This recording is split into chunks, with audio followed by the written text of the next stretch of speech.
Yeah, Guys, thanks. let's act like adults here. They are generously offering their time to answer your questions. You don't need to scream at them like a bunch of school children. Ouija, go ahead. Thank you very much, Caroline. At 27 years old, Caroline Levitt became the youngest White House press secretary in history. But what happens when a press secretary doesn't just defend an administration, but actively reshapes how the media operates? Her decision to expand press access to non-traditional outlets and challenge legacy media set off a firestorm in Washington. Was this a necessary correction in media fairness, or an attempt to control the narrative? How did her confrontational stance redefine the role of a press secretary? And what lasting impact will this have on White House communications? Let's delve into details. Caroline Leavitt's rise in American politics was unexpected, rapid, and for many, unsettling. From a young conservative activist to becoming one of the most talked about figures in Washington, her ascent had already sent shockwaves through the establishment. But what happened next would not only solidify her place in the political arena, it would shake the very foundation of press relations in the White House. Few could have predicted that a young press secretary, barely in her late 20s, would dominate the headlines and become a focal point of debate across media platforms. But Caroline Leavitt was no ordinary spokesperson. She represented a new wave of Republican leadership, bold, unwavering, and entirely unafraid to challenge the mainstream press. Her appointment as White House press secretary was seen as a major shift, signaling a more aggressive, media-savvy, and combative approach to handling public relations. From the moment she stepped up to the podium in the White House briefing room, it was clear that this was not going to be business as usual.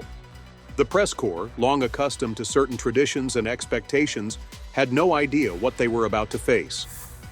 Leavitt's first briefing was charged with anticipation.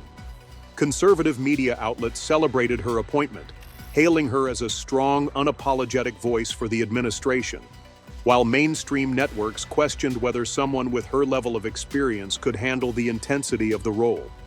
But doubts quickly gave way to reality. As reporters fired off their questions, Leavitt stood firm, refusing to concede ground on any point. She called out what she described as misleading narratives, corrected misquotes in real time, and even went as far as directly confronting journalists she believed were misrepresenting facts. The moment was unlike anything seen before in that room. It wasn't just a press briefing, it was a battle. Beyond the combative tone, what made this press briefing historic was her decision to fundamentally change the nature of media access. For decades, only established press institutions held the coveted White House press credentials. But Leavitt had a different vision. She announced an unprecedented policy that allowed independent journalists, podcasters, and digital media personalities to apply for press passes. The move was immediately met with both praise and backlash. Conservative media figures applauded it as a necessary correction to what they saw as mainstream media dominance, arguing that alternative voices had been excluded for too long. On the other hand, critics labeled it a reckless move that could lower journalistic standards and introduce biased, partisan actors into the room. Regardless of the viewpoint, one thing was clear. This was not just another minor procedural change, it was a statement of intent. The backlash from traditional media was immediate. Editorials poured in, warning of the potential consequences of this shift. Cable news hosts speculated whether this was an attempt to undermine the credibility of long-established institutions. And as the headlines multiplied, one question emerged above all others. Was this the beginning of a total transformation in how White House communications operated? Meanwhile, within political circles, discussions turned to what this meant for the future of press relations. Some Republican strategists saw it as an opportunity to reshape how their message was delivered to the public. If the mainstream media was unwilling to give them a fair platform, why not cultivate their own network of journalists who would? Others worried about the long-term consequences of such a change. By allowing a broader pool of media figures into the briefing room, were they opening the door to a chaotic, unmanageable press environment? Even some within the administration were caught off guard by the intensity of the response. While Leavitt's supporters championed her boldness, others wondered whether she had taken the fight too far, too fast. The president himself, known for his own turbulent relationship with the press, had reportedly given his full support to her approach. But privately, advisors debated whether this new strategy would ultimately strengthen the administration's messaging or create unnecessary distractions. In the days that followed, the controversy refused to die down. As more independent media figures applied for access, tensions between traditional and alternative press members escalated. Heated debates took place on live television, with pundits on both sides arguing about what this meant for the future of White House transparency. Then came the moment that would take the controversy to an entirely new level. In what was supposed to be a routine press briefing, Leavitt found herself face-to-face with some of her most vocal critics. A well-known journalist from one of the country's largest newspapers challenged her directly on the administration's stance regarding press access, suggesting that the move was an attempt to flood the briefing room with biased voices favorable to the president. The tension in the room was undeniable. Cameras rolled, microphones picked up every word, and millions of viewers at home watched as the press secretary leaned forward, looked directly at the journalist, and responded with a measured but cutting remark that instantly ignited another media firestorm. It was no longer just about media access. The exchange had turned personal. It was an outright battle between two conflicting views of journalism, one that believed in maintaining the status quo and another that saw the landscape as needing a complete overhaul. Within minutes, social media erupted, dissecting every word and reaction. News outlets quickly ran segments replaying the exchange, some framing it as a necessary confrontation and others as an unprecedented attack on free press principles. The phrase, "press secretary showdown," began trending online, with opinions split sharply down partisan lines. The White House comms team rushed into damage control mode, but Leavitt remained unfazed. To her, this wasn't just a fight with the media, it was a fight for a new media era. But as the debate continued, one question loomed larger than the rest. Was this the beginning of a fundamental change in the way White House press briefings were conducted? Or had Leavitt just ignited a conflict that could spiral out of control? As the days went on, the media landscape continued to shift under Caroline Leavitt's tenure as White House press secretary. The administration's decision to allow independent media voices into the press briefing room had ignited an ongoing debate, with supporters viewing it as a necessary step toward transparency and detractors warning that it could erode journalistic integrity. Despite the pushback, Leavitt remained unwavering in her position, holding her ground against criticism from traditional media outlets. Journalists from legacy news organizations grew increasingly frustrated with what they perceived as an attempt to sideline them in favor of newer, more partisan media figures. The tension was palpable in press briefings, where the questions grew sharper and the responses from the podium became more direct. Leavitt had no intention of backing down. Instead, she leaned into the administration's stance, often challenging reporters when she believed they were misrepresenting facts or omitting key details. The confrontations made for compelling television, further polarizing public opinion. Beyond the walls of the press briefing room, the administration's messaging strategy was also evolving. Leavitt and her team placed a strong emphasis on direct communication with the public, utilizing digital platforms and bypassing traditional gatekeepers of information. The strategy was reminiscent of past Republican administrations that had sought to circumvent media narratives they viewed as biased, but the execution was more sophisticated than ever before. Social media, live-streamed briefings, and alternative news platforms became central to shaping the White House's public relations efforts.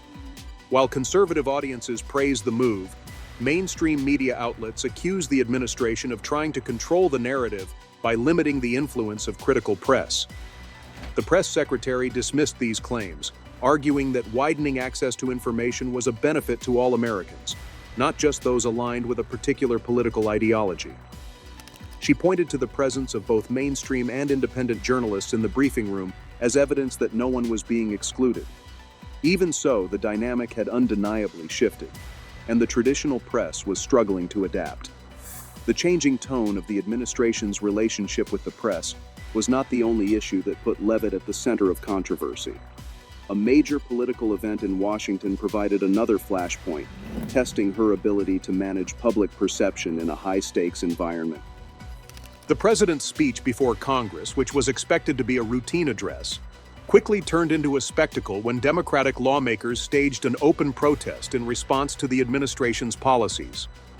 Some members refused to stand, while others held signs expressing their opposition. The moment was widely covered across networks, with commentators offering varying interpretations of its significance. Leavitt took to the podium the following morning to address the incident. She described the display as disrespectful and accused Democratic lawmakers of prioritizing political theater over productive discourse.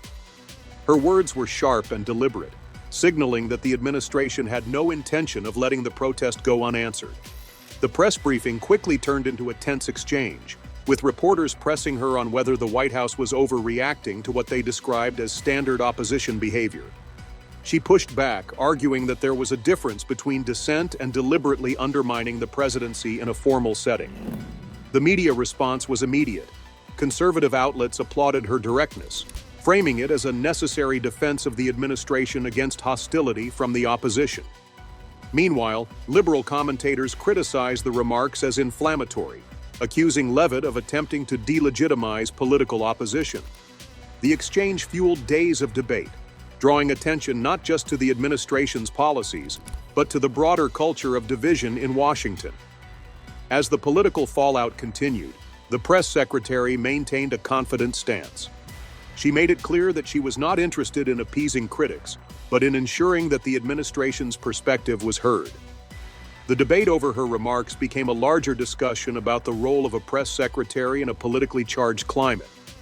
Was the job purely about conveying policy positions, or did it extend to actively challenging media narratives and political opposition? Leavitt's approach suggested that the latter was now a defining feature of the role.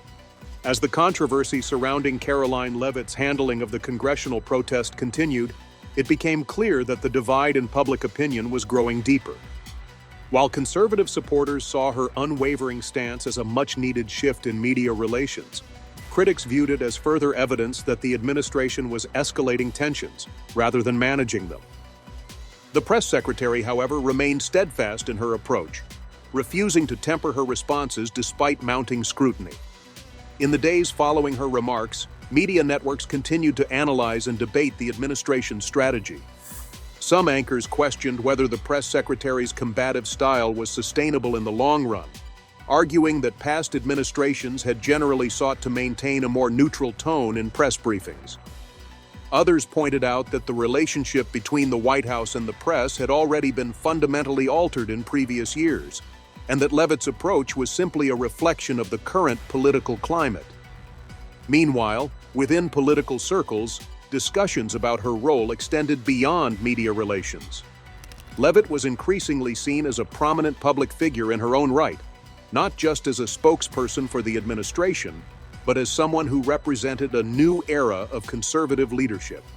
Her ability to push back against media narratives and articulate the administration's positions without hesitation made her a rising star among Republican strategists.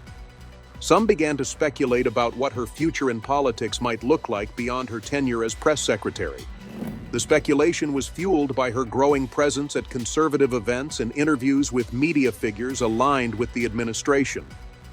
Unlike some press secretaries of the past who had maintained a relatively limited public profile outside of their official duties, Leavitt was actively engaging with audiences beyond the White House briefing room. She participated in political conferences, addressed grassroots movements, and gave speeches at events attended by key Republican leaders. Her visibility reinforced the idea that she was more than just a behind-the-scenes figure. She was becoming a defining voice of the administration's messaging strategy. At the same time, tensions between the White House and mainstream media outlets reached new levels. Several high-profile journalists openly criticized Leavitt's approach, accusing her of undermining the role of the press in holding government officials accountable. Editorial pieces framed her as a spokesperson who prioritized confrontation over clarity, and some news organizations began to scrutinize the administration's overall media strategy with renewed intensity. The press secretary, however, dismissed these criticisms as predictable attacks from media institutions that had long opposed the administration's policies. As the situation escalated, the focus shifted to how these dynamics were affecting public trust in the press. Polls began to indicate a widening gap in how different political groups perceived media credibility. While skepticism toward mainstream outlets had been growing for years, Levitt's aggressive stance appeared to be reinforcing those divisions. Supporters of the administration saw her as a necessary force in pushing back against media bias, while detractors believed her tactics were contributing to an erosion of trust in journalistic integrity. The debate took on new significance when the administration introduced a policy aimed at further reshaping White House press access. In a move that caught many by surprise, the press office announced a formal restructuring of the criteria for obtaining press credentials, expanding eligibility for non-traditional media, while introducing stricter requirements for legacy institutions. The decision was framed as an effort to ensure broader representation in the briefing room, but it was met with immediate resistance from established media organizations. Critics argued that the policy was designed to sideline critical voices, pointing out that some of the newly credentialed media figures had overt political alignments. Others warned that it could lead to an increase in partisan content dominating White House briefings, further blurring the line between journalism and advocacy. Levitt, however, defended the changes, stating that they were necessary to reflect the evolving nature of media and to ensure that the administration was engaging with a diverse range of voices. The fallout from the policy shift was swift. Some networks hinted at the possibility of legal challenges, citing concerns about press freedom. Advocacy groups weighed in, debating whether the move was a legitimate modernization effort or a dangerous precedent. Meanwhile, the administration's supporters championed the decision as a long-overdue correction to what they viewed as an exclusionary system that had favored a handful of powerful outlets for decades. As the controversy unfolded, it became evident that Levitt was at the center of a larger conversation about the future of media-government relations. The press secretary continued to push back against criticisms, maintaining that the administration had no obligation to cater exclusively to legacy outlets. She argued that the new policy did not restrict access but rather expanded it, giving independent journalists a platform they had long been denied. The debate showed no signs of slowing down, and the ramifications of the decision were only beginning to take shape. While some saw the shift as an essential step toward democratizing media access, others feared it was setting a precedent that could fundamentally alter the role of the press in holding those in power accountable. With each passing day, the tension between the administration and the media establishment intensified, leaving many wondering just how far the White House was willing to go in reshaping the press landscape. As the debate over White House press access raged on, it became clear that Caroline Leavitt was no longer just a press secretary. She had become a symbol of the administration's broader fight against what it saw as media bias. The controversy surrounding the new credentialing system had not subsided, with mainstream outlets continuing to push back against the changes. Some organizations threatened legal action, while others launched editorial campaigns condemning what they described as an attempt to silence dissenting voices. Levitt, however, refused to waver, maintaining that the policy was about fairness and expanding access, not exclusion. Despite the backlash, the administration doubled down on its stance. The president, in a televised interview, praised Levitt's handling of the media, calling her one of the strongest press secretaries the White House had ever had. He reiterated that the new policy was necessary to ensure that all voices, not just those favored by the political establishment, had a seat at the table. His remarks only added fuel to the fire, with critics arguing that the administration was actively seeking to undermine the traditional press in favor of more ideologically aligned media outlets. The situation escalated further when a high-profile journalist from a major news network publicly clashed with Levitt during a press briefing. The exchange quickly went viral, with both sides claiming victory. Supporters of the administration saw it as another example of Leavitt standing her ground against media bias, while opponents framed it as an indication that the White House was more interested in confrontation than transparency. The clip circulated across social media platforms, sparking renewed debates about the role of the press secretary in modern politics. Beyond Washington, public reaction to the ongoing feud was mixed. Polls indicated a growing divide in how Americans viewed the media, with trust in mainstream outlets continuing to decline among conservatives, while remaining steady among liberal audiences. Some commentators suggested that the shift in press access was a reflection of broader societal changes, where traditional institutions were losing their monopoly over information. Others warned that the erosion of established journalistic norms could have long-term consequences for democratic accountability. Amid the controversy, Leavitt remained a fixture on conservative media platforms, where she was celebrated for her unwavering approach. She gave exclusive interviews discussing her role in reshaping White House communications and emphasizing the need for a new era of media engagement. Her appearances further solidified her status as a rising figure within the Republican Party, with some speculating about her political future beyond her current role. While she dismissed questions about potential future candidacies, her increasing prominence within conservative circles fueled ongoing speculation. Meanwhile, the administration's critics continued to push for answers regarding the impact of the new press policies. Congressional hearings were scheduled, with some lawmakers demanding more oversight into how press access was being determined. The hearings quickly became another battleground, with Republican lawmakers defending the changes as necessary reforms, while Democrats framed them as a dangerous precedent. Leavitt was called to testify, an unusual move for a press secretary, but one that underscored just how significant the debate had become. During her testimony, she remained composed, reiterating that the administration had no intention of restricting press freedom, but was instead committed to broadening representation. She faced tough questioning from Democratic lawmakers who accused her of helping to create an environment where government officials could bypass critical scrutiny. She pushed back, arguing that traditional media had long operated with its own biases, and that the new approach simply allowed for more diverse perspectives to be included in the conversation. The hearings did little to resolve the ongoing tensions, but they further cemented Leavitt's role as a central figure in the evolving landscape of media and politics. The debate surrounding her tenure extended beyond partisan circles, prompting discussions among media scholars and political analysts about what the future of White House communications might look like. Some saw her approach as a sign of things to come, where press secretaries would no longer act as neutral conveyors of information, but as active participants in shaping the political narrative. As the weeks passed, the intensity of the media battle showed no signs of waning. Legacy news organizations adapted to the new reality, some choosing to engage more directly with the administration's media allies rather than risk being sidelined. Others continued their opposition, doubling down on investigative reporting and challenging the administration's policies with renewed focus. The press briefings remained must-watch events, with every exchange between Leavitt and reporters analyzed and debated in real time. Despite the ongoing scrutiny, she remained resolute in her approach. When asked in an interview whether she ever regretted taking such a confrontational stance, she simply responded that her job was to ensure the American people received the truth, not media spin. Her response resonated with supporters but infuriated critics, reinforcing the entrenched nature of the divide. Beyond Washington, political strategists took note of the lasting impact of her tenure.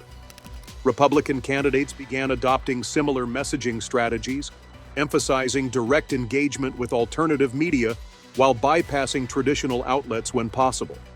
Conservative digital platforms expanded their reach, buoyed by increased access and audience engagement.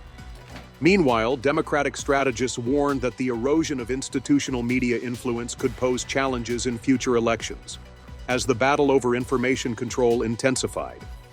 As Leavitt continued her tenure, one question remained unresolved. Was this shift in media relations a temporary adjustment, or had it fundamentally altered the way political communication operated? Some believe that future administrations, regardless of party affiliation, would be forced to navigate this new reality, where traditional press dynamics no longer held the same weight they once did. Others speculated that if a Democratic administration took office, there might be attempts to restore previous norms, though whether that would be successful remained uncertain. For now, one thing was clear. Caroline Levitt had left a lasting imprint on the role of White House press secretary. Whether viewed as a champion of media fairness or a disruptor of press traditions, her impact was undeniable. The battle lines between the administration and the press had been redrawn, and the consequences of that shift would continue to unfold long after her time in the position had ended. With that, we have reached the end of today's video. If you have come this far with us, be sure to check out other videos on the channel.